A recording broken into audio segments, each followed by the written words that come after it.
Welcome back to the Fantasy Football School. Today we're going to talk about some dynasty risers post NFL draft, veterans that are gaining a lot of value based on how the NFL draft fell. Let's start with the quarterback position here. First, we got Gardner Minshew for the Raiders.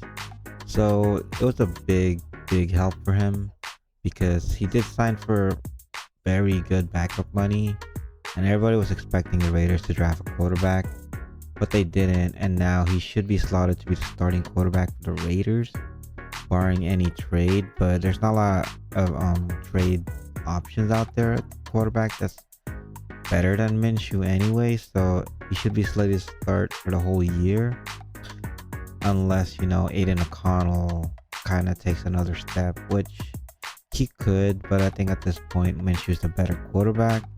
He essentially went from an early third valuation, mid third, early third before the NFL draft, basically jumped to like a mid second. Like, no one's gonna pay a mid second right now, but like once the season starts and he's getting points, he can definitely get a mid second, especially for those teams that are looking for that bye week quarterback or that second quarterback, like a cheap version.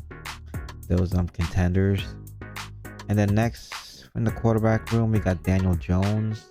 Another reason, a lot of smoke that the Giants were going to take a quarterback, and luckily for Daniel Jones, they didn't. They gave him finally a legit weapon in Malik Neighbors, and if he is healthy, which he should be, he went from like a early third, late second before the NFL draft to an early second, in my opinion. Like, I doubt anyone's trying to pay an early second right now, but once the season start, you could definitely get an early second.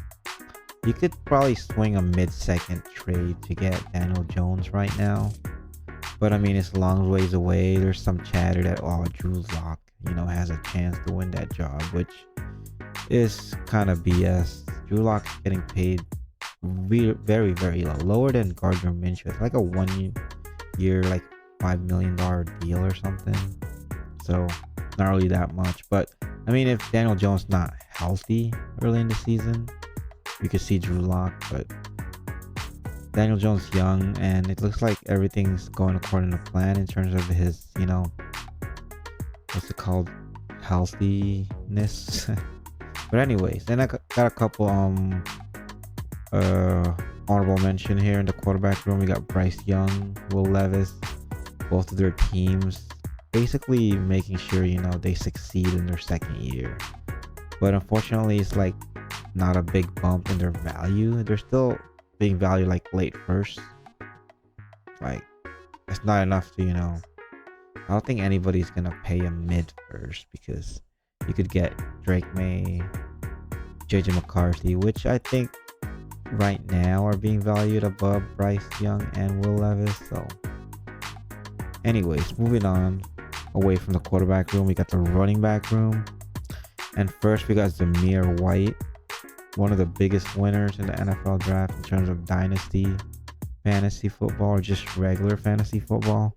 He's slated to be the early down back for the Raiders, which we saw like 4 games last year, and he put up pretty decent high end RB2 numbers. So expect similar, especially with Minshew at quarterback. They're gonna rely on him a lot. And then they did get Brock Bowers also, so that should help alleviate any stack boxes, which probably not gonna happen with Devontae and what's his name, Jacoby Myers on the team anyway. So he went from like, I think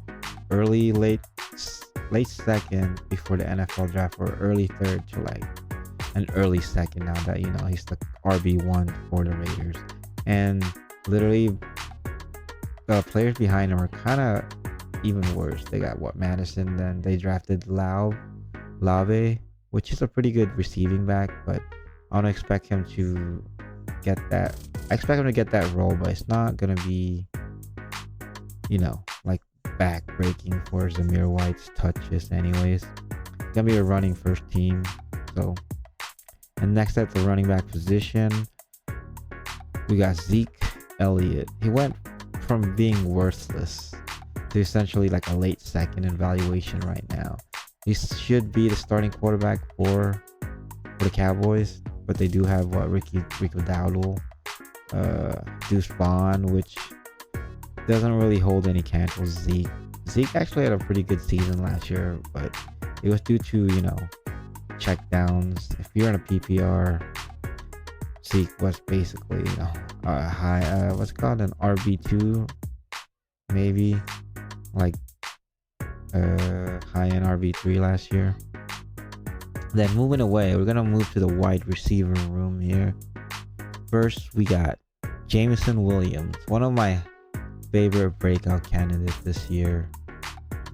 I was expecting the Lions to draft another receiver, not even high, probably like third, fourth round, just alleviate the loss of Josh Reynolds, but they didn't. So technically, Jameson's gonna be a starting wide receiver, unless something happens and he loses to some random dude. But he should be starting outside receiver. Where Reynolds got like 60 targets last year and like 40 catches, whereas I think JMO got like 40 targets and like 20 plus touches. So expect him to at least get close to 100 targets and like 70, 60 catches and like almost 1,000 yards. That's just like very, very not amazing numbers in terms of like the hype, but those are pretty good numbers, especially because he's very young. He's only 23, essentially younger than I think Xavier Legette, what's his name, Ricky Pearsall, who's going early second. Like before the NFL draft, I valued him to like a late second. Now he's like an early to mid second, like a nice bump for him. I'd honestly take him, like I said, over Legette, over Pearsall, over A.D. Mitchell. Like anybody after Keon Coleman and Michael Penix, I'll take Jameson over any of those players going into the early mid-second round. Then next wide receiver, we got Rashid Shaheed, another breakout candidate for me. The Saints didn't really add anyone. I think they added some random dude like in the 6th or 5th round, like Bub Means, which got nice measurable, but shouldn't challenge as much for any high target share. They still have A.T. Perry, who should actually a pretty decent bump for him too, but Rashid Shaheed has that speed that can scare people outside. He complements Olave pretty well on the outside. So Shaheed, before the NFL draft, I think he was like a mid-third kind of player. Now you could probably sell him for a late second if you don't want to experience the breakout with Rashid Shaheed. So, and then moving on to the tight end room. So it's kind of like not a lot of high risers in the tight end room, but first we got Kelsey. He was being left for dead. Honestly, a lot of people trying to trade out, but then he got that raise or an extension or whatever it was. So basically, he got a raise for this year, and then next year, if he's still on the team, like the 5th day of the league year or something like that, I think 90% of his salary is guaranteed. So that's most likely gonna happen unless he somehow regressed really, really bad this year. But his game doesn't really require that much, athleticism lately. He's just a pretty good route runner, and he's just savvy player. So he was basically like a late first, depending on what kind of league you're in. If it's not tight end premium, I think you could probably get him for an early second. But in like tight end premium league, it's like a late first plus like a late second kind of valuation. But honestly, I think for any non-contending teams, you could probably get him for a late first. And I'll probably pay that if I was contending too. So finally, like I said, not a lot of risers in the tight end landscape for Dynasty or fantasy football. We got Colby Parkinson signing with the Rams. So they didn't add anyone. Essentially the starting tight end right now based on the money he got. Higbee, think what towards ACL in the playoffs, so he shouldn't be ready until like mid-season. By that point, Parkinson should be like the legit starting tight end, and Higbee's just gonna be the backup. Depending on how he performs, like he could totally bust. But like right now, he has no competition. At least he has some competition, but it's like 5th round pick last year, forgetting his name, Davis Allen, and then some other random like practice squad tight end. So anyways, those are my risers, post NFL draft veterans. I think like I said, Colby Parkinson, I think he was like a late third before he was worthless before the free agency, then became a late third when he signed with the Rams, and then Rams didn't really address that position or add any weapons in the passing game. So I think he bumped up to like a mid third, maybe. Yeah, like a mid third for sure. Starting tight ends, like from like tight end 10 to like 30, they're all valued the same. So I don't think anyone's gonna like try to pay for Parkinson anyway. So those are my high risers for the 2024 offseason veterans. So